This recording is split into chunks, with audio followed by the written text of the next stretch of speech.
I believe that your identity is a key economic asset in the AI economy because AI will not automate your identity. Should I still follow that traditional playbook, which is study hard, get credentials, go to a great university, get a prestigious job, and build a career? What do you tell her to? Human agency is you have agency. You as a human decide what you want in life. And if two people have access to the same AI tools, to the same information, and to similar levels of intelligence, what do you think that it will determine who creates the extraordinary opportunities and who's going to be left behind? Just knowing something is not enough. Yeah. What do you do with the knowledge you can get and access? That's why it's from the change to a creator's economy.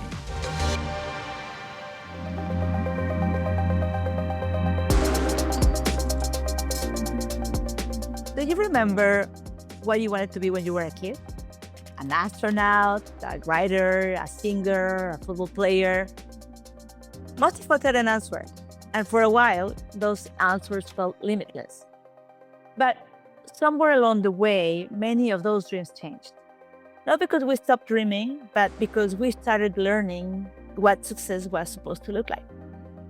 The astronaut became a consultant, the singer became a lawyer, the football player became an executive, the writer became a marketeer. We learned there was a playbook. Study hard, get into a good university, earn credentials, find a good job, build a career. And if you follow that map closely, there was a reasonable chance you will arrive where you hope to go. For generations, that assumption worked very, very well. The future was uncertain, but the path was relatively clear. Today, I'm not so sure. Because what happens when the map itself keeps changing is not totally clear. The World Economic Forum estimates that nearly 40% of workers' core skills could change within the next 5 years. Artificial intelligence is beginning to perform tasks that once required years of education and specialized expertise. And many of the kids that are entering today elementary school, the jobs that they will take when they grow up, nobody knows what they will be. But perhaps the most important disruption is not necessarily the technological, might be the human. Because if the world keeps changing, when the challenges are no longer figuring out what you want to be, the challenge becomes figuring out how to keep becoming. I am Daniels. I'm an entrepreneur, investor, and the host of this podcast, Tech4sight podcast. And over the past few years, I had the privilege of interviewing more than 50 CEOs, founders, scientists, investors, and futurists about the future. And one pattern keeps emerging. The future is arriving faster than our institutions and our societies can adapt. The schools, universities, careers, organizations, even our assumptions about success are changing. And that's why we have created the Tech4sight podcast. Because it's not about predicting the future, but to identifying the signals that are shaping it. And to help leaders, parents, educators, entrepreneurs, and lifelong learners navigate what comes next. My guest today is someone who has spent years thinking exactly about this challenge. Florian Kemmerich is a venture capitalist, entrepreneur, author, and founder of Vocating, a platform that is building what he calls a human agency operating system for the AI economy. Through his work, he has explored a fascinating question. If intelligence becomes abundant, what is going to become valuable? And in this conversation, we will explore why careers may become experiments, why human agency could become more valuable than credentials, what future generations may find strange about the way we hire and educate people today, and what it means to create value in a world where the old maps may no longer be enough. So, if you're a parent and wondering how to prepare your children for the future, or if you are a leader when wondering how to identify your talent, or you may be an educator that is wondering what should be taught, Maybe you're simply someone trying to stay relevant in this rapidly changing world. Well, stay with us because this is the Tech4sight podcast, and this is going to be very interesting for you. Florian, welcome to the Tech4sight. And you've spent years as venture capitalist, author, and now you're founder, studying how people create economic opportunity in times of this massive change. And that gives you a very unique perspective on a question that many parents, educators, and young professionals are asking today. A recent study suggests that nearly 40% of the workers' core skills could change within the next 5 years. And as AI is increasingly performing tasks that once were associated with highly educated professionals, it's funny because yesterday I was watching a documentary on the plane, and they were interviewing university students about their future plans.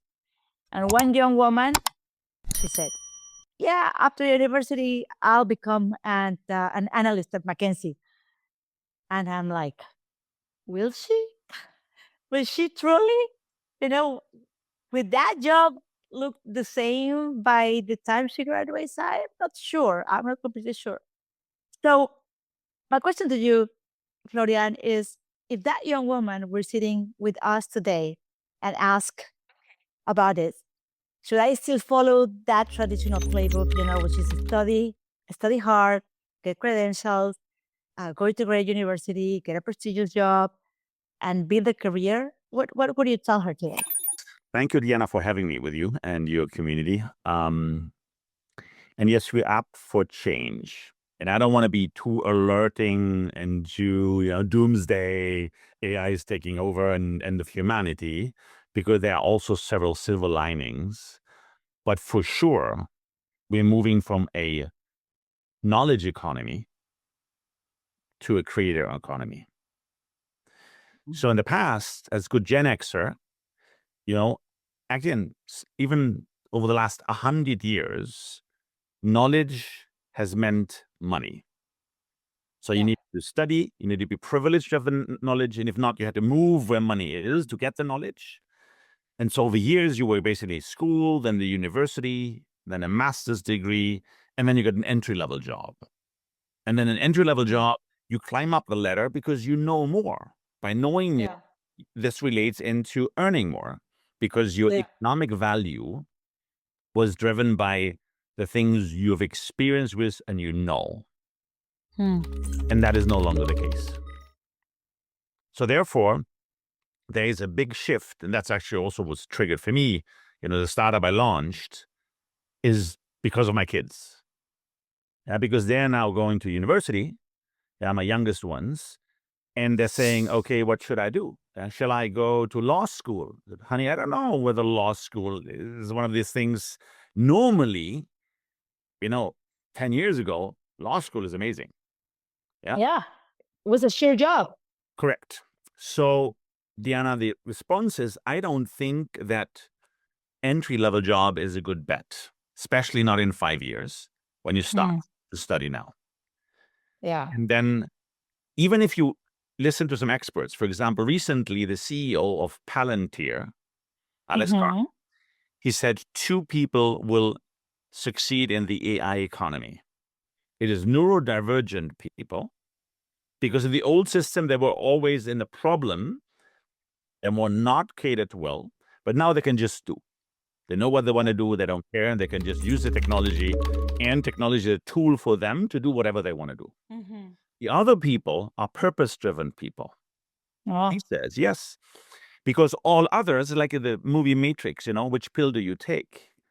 Yeah, so there's that vast amount of people, whether this is 40% or 20 or 25 or 30, it's just a big number of academic jobs, of white-collar knowledge jobs will have no value because AI automates it. And so therefore, the people will lose their job and young people will not have an entry-level job. Why would you spend, especially in the US, $300,000, $500,000, 5 years to study something to not have an entry-level job? And we see that already because Diana, we just, as we speak, finalized a career purpose student challenge. Yeah, about 90 students started on our platform, and at the end, around 40 finished. And they went through a whole journey of understanding what is their identity and how to make money economically with their identity. Because Interesting. I believe that your identity is a key economic asset in the AI economy, because AI will not automate your identity. That's your meaning.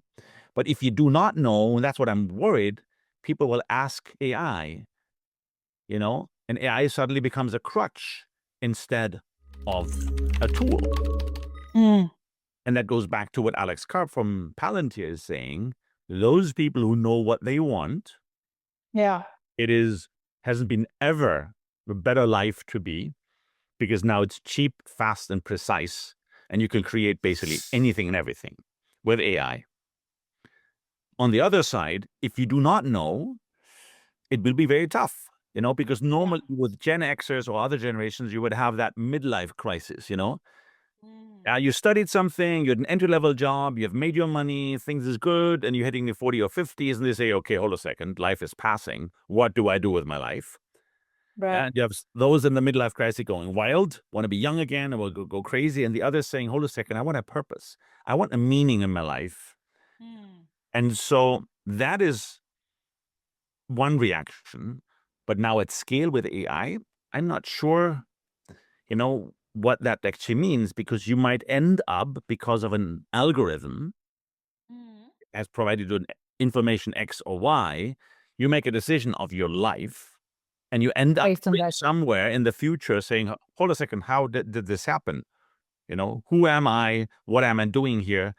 And that is the part where I'm really concerned if people do not know, but also I'm really enthusiastic, because now your identity, your purpose actually has a key economic value. But I would love us to stay a little bit longer on that piece where intelligence is becoming a commodity, because for most of the modern history, you said correctly, knowledge created an advantage, and if you knew something others that didn't, you had that leverage, right? So, but today AI can't write books, they can write code, they analyze contracts, they generate marketing campaigns, and more they perform tasks that they were associated with these very high educational professionals, these white collar, as you call it. And some economists are comparing this moment to the arrival of electricity, or this foundational technology that is changing everything. And so as technology becomes that super accessible, what do you think that leaders are, maybe we are still underestimating about the future of that human value? So my mother, she's a historian. Yeah. And she would say, whenever you have an industrial revolution, and I don't think that internet was an industrial revolution. It's just incremental. Yeah. But now with AI, fundamentals change. The way you create value change. The efficacy and efficiency of humanity using technology leapfrogs. But that also means that old values have no value going forward. And so if you, let's say, if you would study and you study, let's say, you can do anything, finance, or you study law, or you study medicine, you had to have a lot of stuff in your brain many, many years for you to learn and understand and retain in order to make the right choices in front of a patient or with money, or in front of a client if you're a lawyer. This you do not need anymore, because you have the information at your fingertip. And the information will be much better than before. Because if you use whatever platform like Harvey for law, in any language, any geography, anything, it is just there. Yeah. If you a doctor and you do a diagnosis, for you to say what a patient has, whether they're sick or not, AI comes in with gazillions of pictures and things on data points. Yeah, and the diagnosis will be much, much better and much less errors than you would have as a doctor. It doesn't mean it replaces everything because there's still the human in the loop, but the amount of people and below, in the middle management and below, to actually gather that information, to get it together and do an analysis. You mentioned before that you mentioned McKinsey. Even McKinsey, clients of McKinsey no longer want to pay just for project X amount of money, only for the outcome, because they know everybody will use AI anyway. So it's the grade of innovation, really new solutions, what comes out. And so therefore it is the creator economy.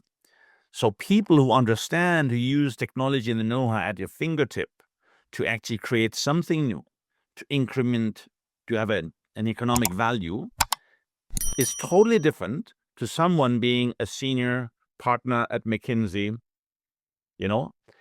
Now, the senior partner at McKinsey still has value because of the network and the people he knows or she knows. But you don't have an army of youngsters below who do copy paste and do something, and now a nice PowerPoint to come out, and because you've done that, we've recycled this. Because now things become much more precise. So last year, for example, I did a management buyout, impact investing advisory firm, which was not profitable. So in order to be profitable, that was last year, May, we flipped the entire company on AI. Automated back and everything because it was for the survival of the company. So from first call down to closing a project, AI, everything in between. 70% of the people left, especially young people, no need. Only the relation and the network, human in the loop. Costs divided by 5. Margins going through the roof. You have a 15-year history of people and things you are no longer there. I just caters and tailors that perfectly, and then you nudge a little bit of innovation and things. Yeah, and the more complex they are, the better AI performs. So the clients were actually saying, wonderful, even a proposal, the deck of a proposal, it's tailored to every conversation you have. It's recorded. The minutes go into the agent spits out everything, then you do the final touch-up and you go back very fast in a much more comprehensive way to understand things rather than having 3 or 4 people to think for a week, to look what materials are there, what is relevant. That was the change. But when that happened, I said, wow, it's so good for the company. It's so brutal for the people. And that's what I could concerned about my own kids, saying, where's the entry-level job? And what if it's not them deciding the fate? It's an algorithm. This is crazy. I had a friend a long time ago that his father used to work at Pemex, and he worked there like for 42 years, like a whole life. And I know that we know people in YPO that probably they have worked, I don't know, in these huge companies like for 30 years, the same company, building a career, a reputation, an identity with that single organization. And I guess that for most of the 20th century, that was the norm. It was one company, one career, one professional identity. And today, I have the feeling that it's kind of like thing of the past, because today the average person may hold around 12 different jobs during their lifetime. That's what the study says. 6 out of 10 children that are entering today into primary school may work in occupations that they don't exist yet, which means that perhaps for the very first time in history, success may depend less of choosing that right path and more on finding your way through what you don't know.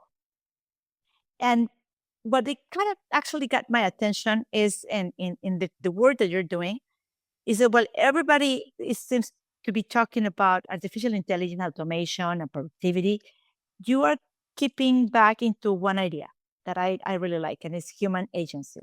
Yes. So for those that are hearing this term for the first time, what is human agency? And I would like you to explain. And why do you believe that it's going to become one of the most important assets of the coming decade? So yes, human agency is you have agency. You as a human decide what you want in life. Normally, we were not brought up this way. You're born vulnerable. You're educated to be careful, you be diligent, you have to learn something, you have to study hard, you have to have a job, you have to sustain living. And that was my own pain point when I was 33 years old. I was in that situation that I was running a company, had a family and a home. And then I did a coaching session. I learned about my inner child. I said, what's that? And then I actually figured out, hold a second, I don't know anything about myself. Zero. So how come that I am the absent subject of my own education? So my life is only empirical. Whoever I bump in who tells me something, or where I'm born, or where I look outside. And society tells me success is fame, fortune, and power. And fame, fortune, power only nourish my ego. There is no self-realization.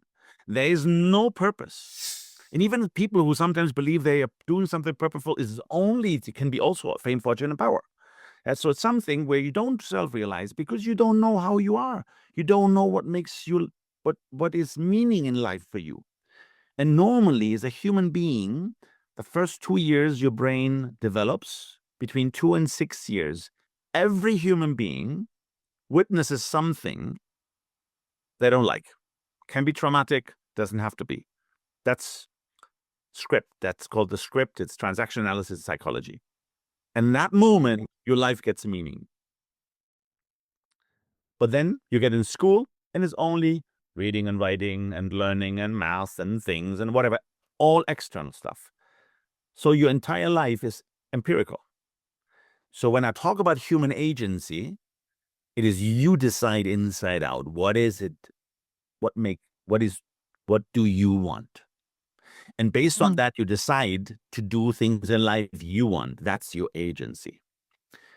And that is where it is critical now on one side with AI, because otherwise you'll be sucked up in the machine. You will subjugate the machine. Yeah. And don't know wherever whatever development is right now in front of you on a technology, you end somewhere with a high likelihood of having a burnout, mental health diseases. We see all these, indicators anyway going up. Unless if it's you deciding what you want, you go out the comfort zone, you decide, it is your challenge. It's a stress you put yourself up, which is actually healthy. Therefore, for me, the component is now, it is critical. In the past, maybe it was nice to have. And Diana, I've been in that impact space and people come to me, Florian, you do impact. I want to do impact. How can I do impact? And I ask them, what's your vocation? I don't know. Okay, let's do some exercise. Let's go inside. And yet you figure out what your vocation is. So I've done this thing kind of as something because I'm passionate about it, believe in. But normally it's this is the tree hugger. You want to do good. You may do some philanthropy. Everything flips now. And that's for me the key where I said, okay, how can we instill in humans to discover their identity and then to actually make a living of that? Because that is the part AI cannot replace. So the silver lining, the blessing in disguise is actually, if you do this at scale, probably humanity will be much smarter and doing much more things for the greater good of humanity and the planet, which in the past we haven't been doing. I like this because when I listen to you, eh, I'm thinking about, every major technological revolution that has changed society and the way that it rewards us, society. The Industrial Revolution rewarded the scale, the informational age, you don't like it, revolution, let's say information age, rewarded knowledge, and for decades, when you accumulated this expertise, was that sure path, for that economical opportunity, as you said at the beginning. But if knowledge is super accessible for everybody, at a scale where humanity probably never experienced before, a teenager with an AI assistant can access insights that were probably required years and years of study to do training or to specialize or to be graduated for someone, So perhaps the most important question is not necessarily what AI can do, but perhaps is what humans they need to become. Yes. And if two people have access to the same AI tools, to the same information, and to similar levels of intelligence, what do you think that it will determine who creates extraordinary opportunities and who is going to be left behind? It's a great question. Some people say just knowing something is not enough. Yeah. What do you do with the knowledge you can get and access? That's why it is from the change to a creator's economy. So that's economic value. If not, you'll be hanging in there and you don't know what to do. And it's very, very hard because we've been educated for so many years, for decades, of I know something. And what I know is better than when somebody else knows. You will never be smarter than the machine. Right. But you use the machine's knowledge to create something. That's the big difference. And this is then the part where, Diana, if I think that through, so what for me to discover my personality took me years of personal development courses. Yeah. And that's where the bet came. I've been doing this for so many years for people, never as a job, to help them how to align their purpose with their profession. And then as a whole second, let's try technology. Let's try agentic AI. Let's create an avatar, Duolingo style, for young to have a conversation with, because when you talk, you have much more information than just writing. Because AI understands where you're coming from emotionally in a child, in an adult, or parent interference from the tone of your voice. So now let's train these agents on science. Let's guardrail them that they are not providing ideas to the people, but really as a mirror for the people to discover themselves and then to take themselves their conclusion. And that's what we tested. And we just finished that test, with around 40 students fully. And the takeaway is amazing. For example, they say, I'm talking to an avatar, so I'm not shameful. I will not be judged. Sometimes they want to have answers from the avatar. The avatar doesn't give the answers. The avatar guides the person to find the answers. It's a journey to go through. And for me, was this mind-blowing because it's talking. And by the way, with AI, you can do this in any language, in any dialect, anywhere. You might not even have to read or write, So someone has an idea and access the information can do something. But you have to have an idea of what you make a difference in the world. And that's amazing. I love it. I love it because the way that I saw, Vocating your platform is that it's not necessarily to be designed to help people find a job. It seems to be designed to help people discover where can they create the value. And I believe that it's a huge ambition. And what I would love maybe that you can share with us is that vision behind Vocating and how does that future look like that you're trying to help you create? So for me, it's an edtech platform. And the edtech platform is based on science. Basically, it's based on my book, The 7 Steps. So it's a gamification of my book, but using agentic AI. And it's in a way tailored for people between 18 and 28. Anyone can use it, but just from a, like Duolingo interaction. Gamified. And we did this with students because I wanted to do a white paper for evidence to understand, does that actually work? And there are 7 steps, like in the book. First step is, who are you? What's your personality? Then, what's your imprint, your script? What's the thing you actually want to solve for? If you go out, what can you do with it? What's the theory of change? What's the sector and economy in community you can collaborate in? And so after these 4 steps, you have basically an ikigai. You have your ikigai. which actually the platform calculates with probabilities and these things. So it's really amazing. Yeah, where half of the EKI is your assets, which is your personality and so it's what you're passionate about, what you want to solve for. And the other is what you bring, that's the assets. And then you go out in the world. What's the impact you're going to create and how you can make a living out of that? That's the 4. And then the next 3 one is really the execution. And as it's no longer linear, you can test, you do things, you check. It can be as an employee, it can be as an entrepreneur, it can be independent. There are so many things. And funny enough, data says from the World Economic Forum that today 1% of the populations are entrepreneurs. Yeah. Expected to go to over 20%. Crazy. Because of AI, because you can create, because it's cheap and fast and precise. And Diana, for me, the vision is actually, as I call it, I want people to vocate. If you know your vocation and you dedicate yourself professionally to your vocation, you vocate. That's why the app is called Vocating, and described it in the book. So my vision is to have millions of people vocating, understanding if you know your identity and you place it in the center of your decisions you make in your life, in your professional life, you will be better off than not knowing because it's your key economic asset. So it's a spiral, it's an aspirational part, which I actually see. So the goal that's also why we did it. It's an edtech platform, but more gamified.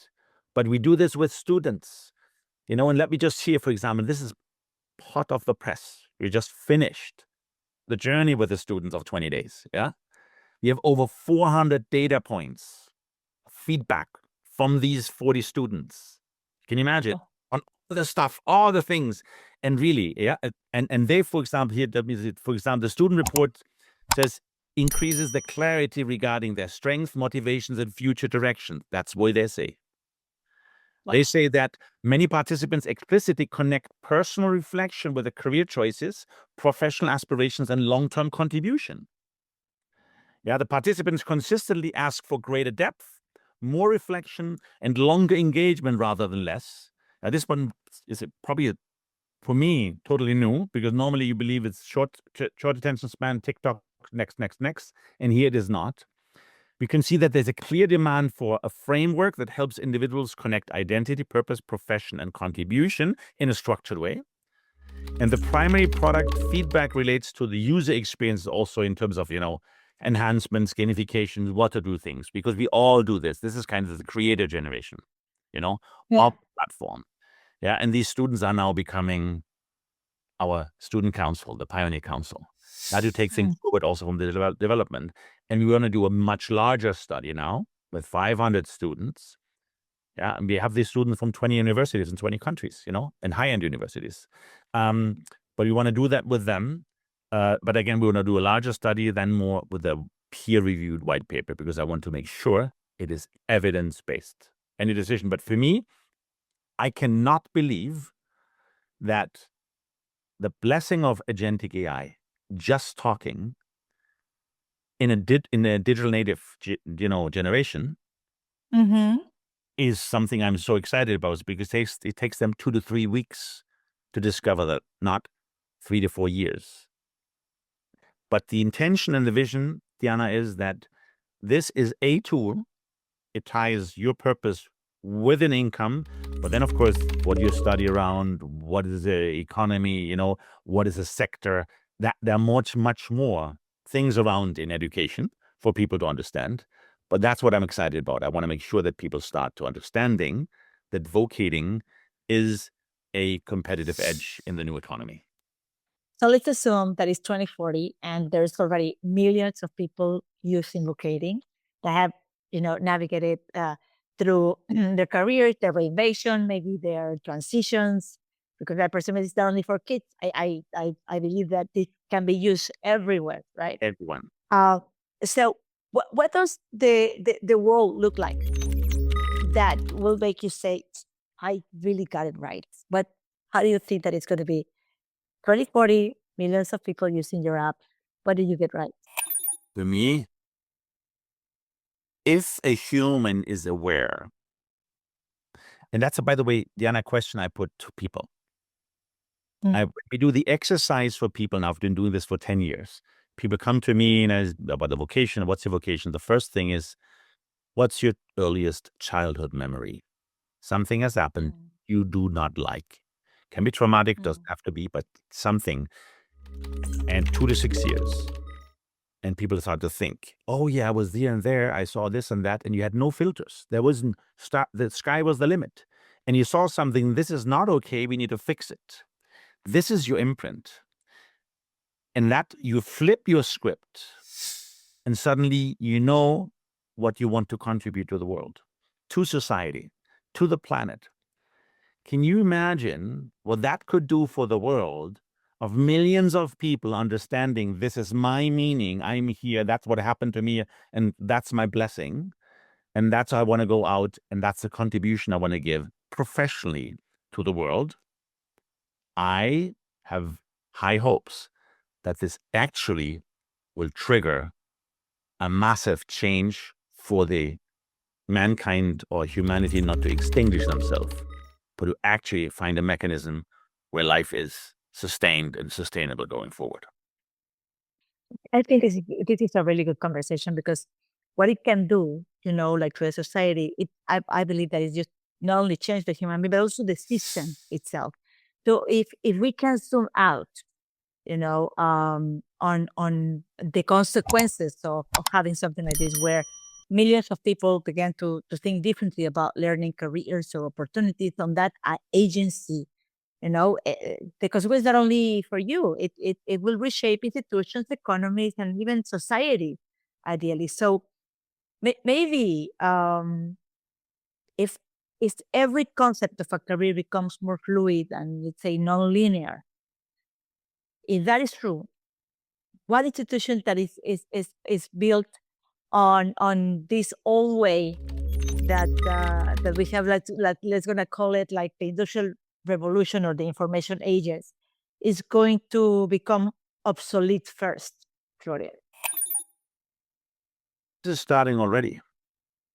You have young people either angry at AI because now they are booing and they go against them. I think you at Stanford was just recently, we had the two CEOs talking and they were booed because young people saying, hold a second, you're destroying my future of having a job. Right. That's the frustration. But if you flip it, if you understand the incredible opportunity young people have now, because it's so cheap, fast, and precise to create anything, to solve for anything. Yeah. And so therefore, if you have an idea, you go out and just do it. And you test it and retest it.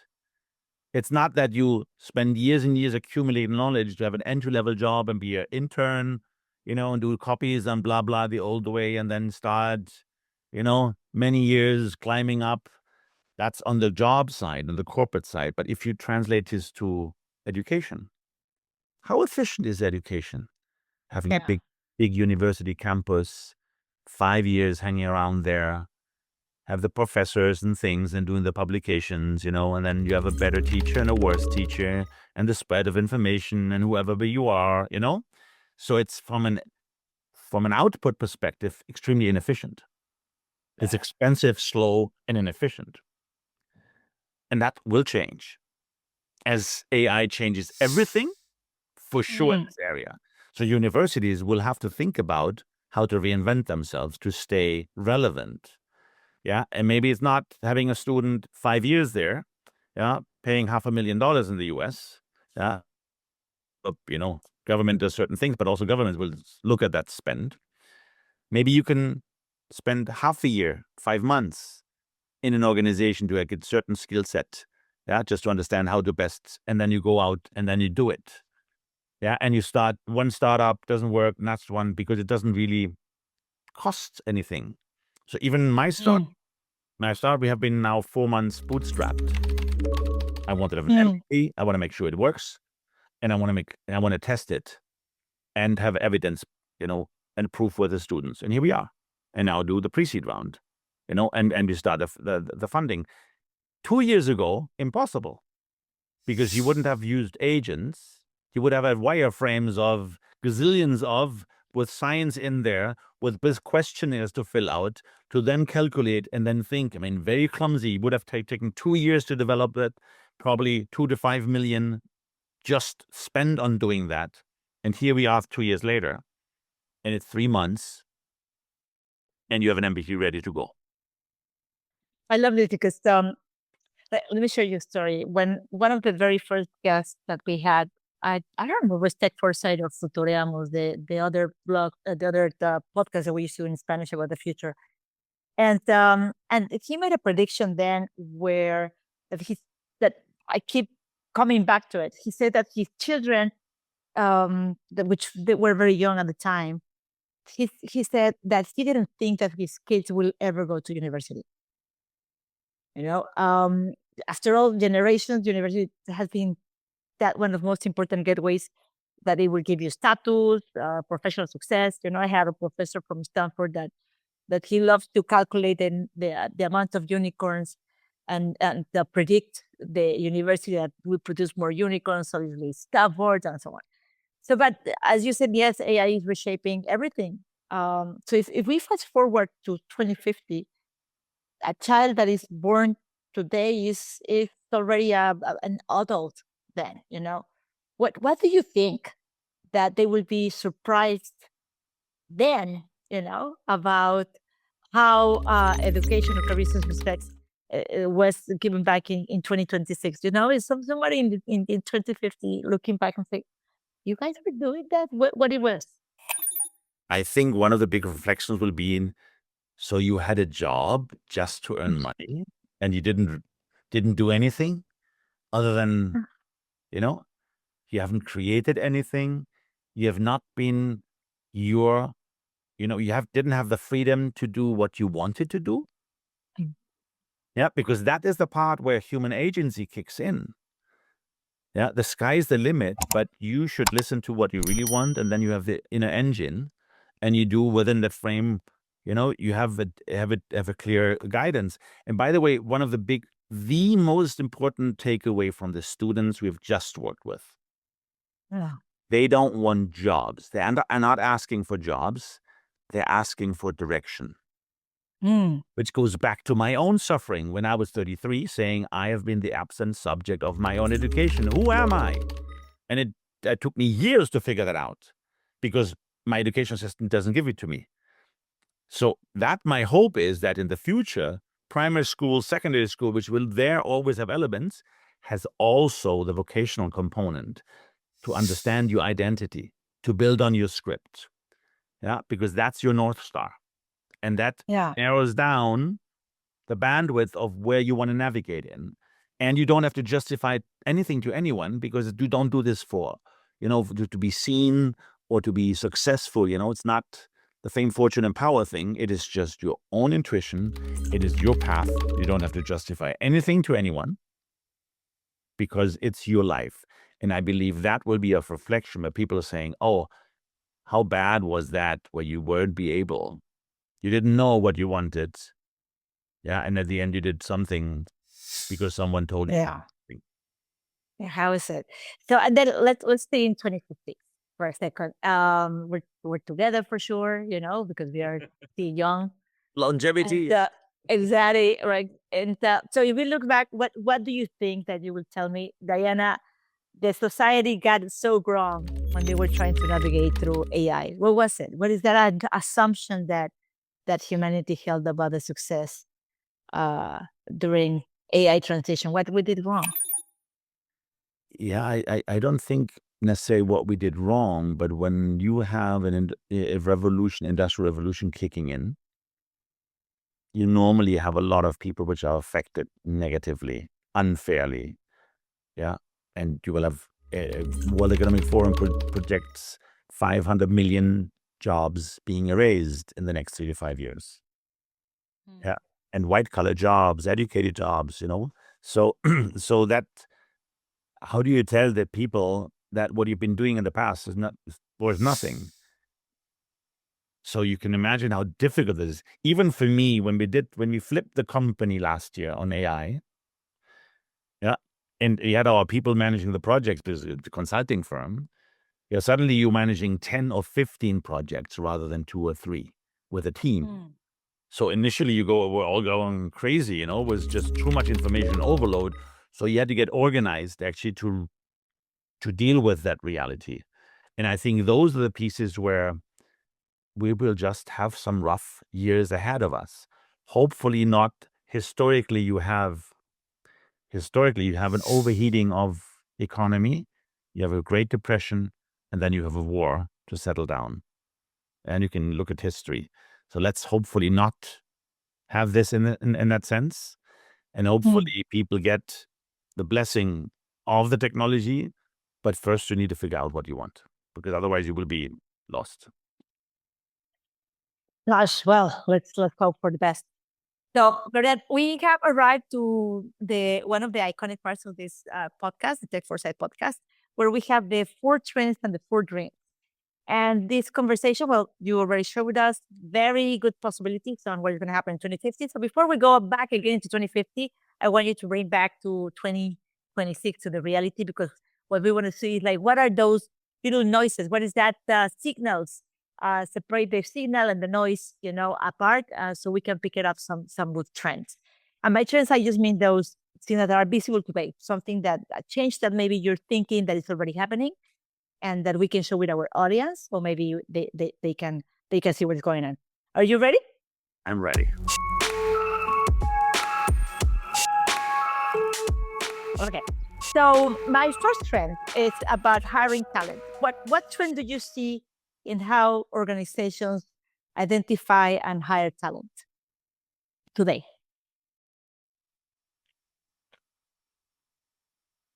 So until today, yeah, it is IQ. It is the grades you have, loyalty, knowledge, repeatable knowledge. That is until today. Yeah, I like it. That probably will add in there, like the capacity to learn, right? Are you capable to learn to adapt? Yep. Yeah. Good. Then trend 2 about parents. What do you see that parents from Tiger 21 or YPO, are they want their children to learn today? What do you see do with their children? Good education at a great school with great grades. Yeah. And then have some good internships and a great entry-level job with a big brand initially, yeah, to then in the future decide what they want. So they still doing that. You don't see them changing that Again, type. even in the previous one, and everything changes now. Students are Right. desperate because that you Ivy League, there are no companies waiting there to pick up. Exactly. But do you see any parent with the big means to do something different to their kids, doing something different in there? The parents are stuck because the parents say, you study. So they're not changing. They haven't picked up the signals. And the kid said, sorry. Yeah, why would I? I've seen people dropping out of MIT first year saying, I take that time and that money and just creating something, fiddle my way out, because information, I have it all. I can educate myself, I can learn in a much faster, more efficient way while I do something productive, rather than just, having a student loan. Yeah. Yeah. To work off Yeah. for the rest of my life. This is already happening.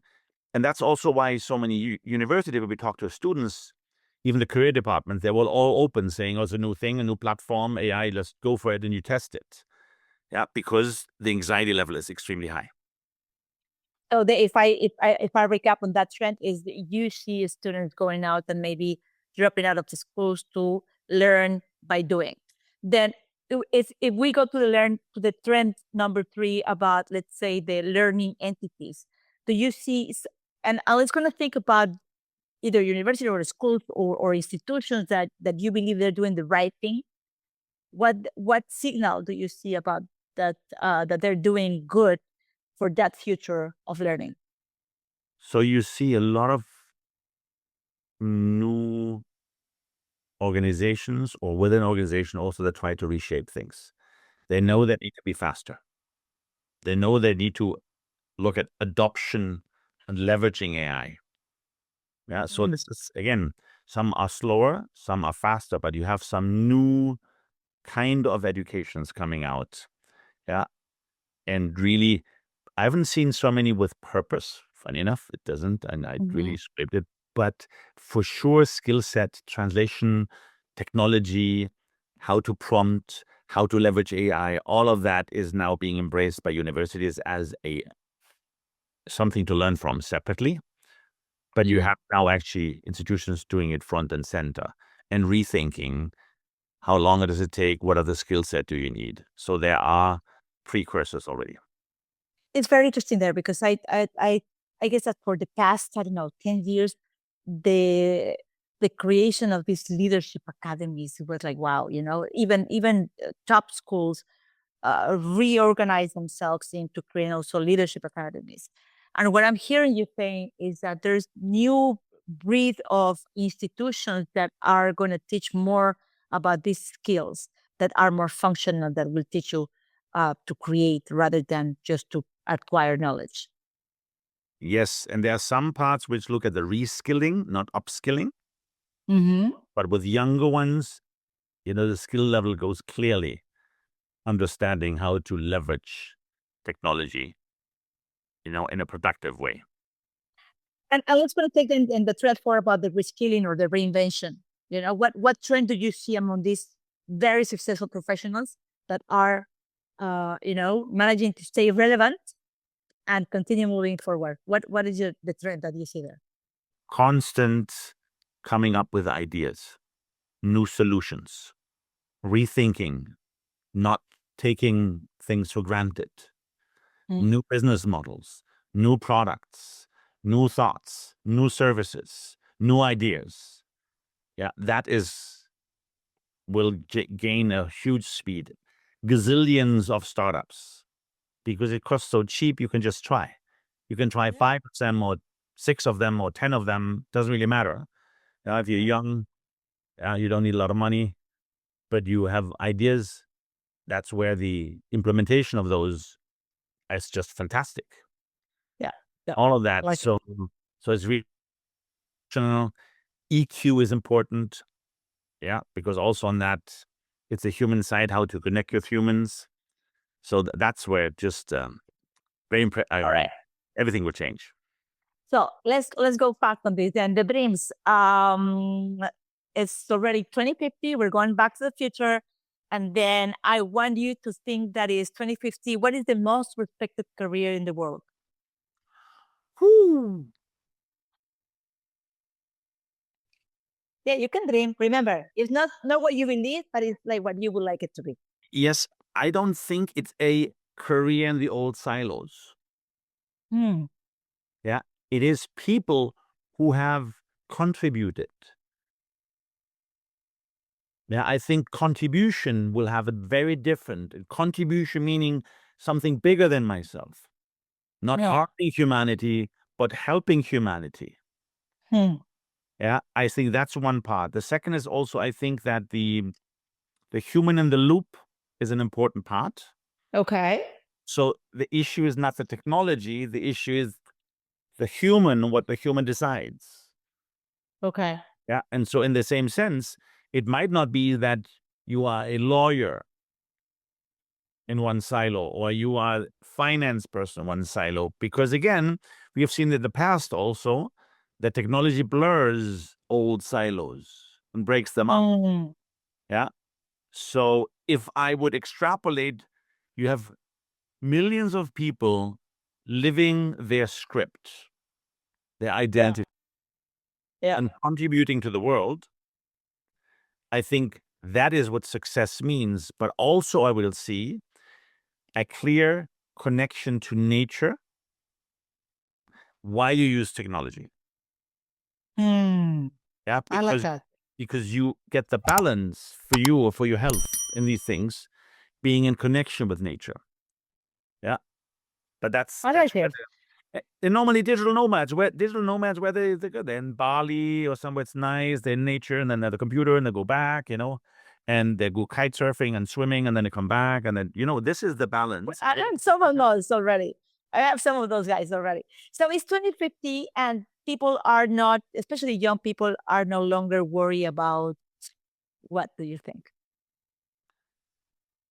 They're no longer worried about a paycheck and a salary and to increase the salary. That's nice. So it's So 2050.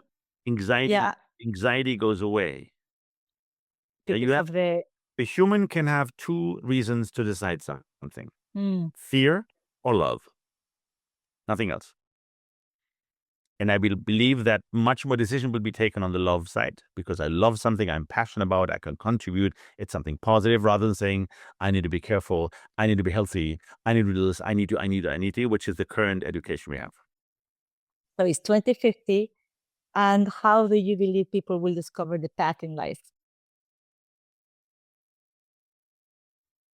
Just listening to their imprint and building imprint.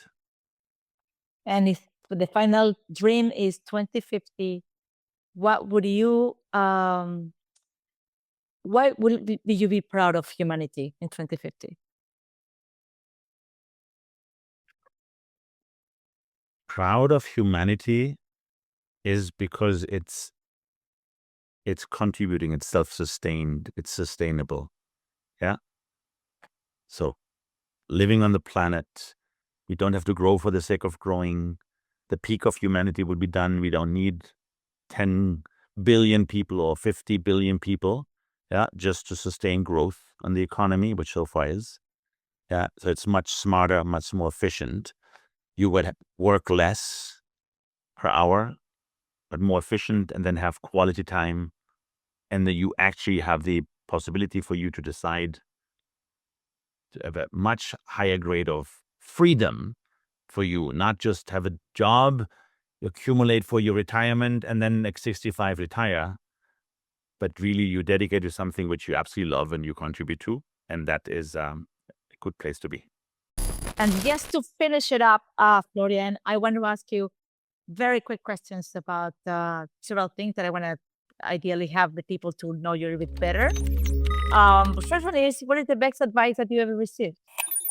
A no is a yes with conditions. Let's talk about the conditions. Very cool. If you will be able to go back when you were 18 years old, what advice would you give to yourself?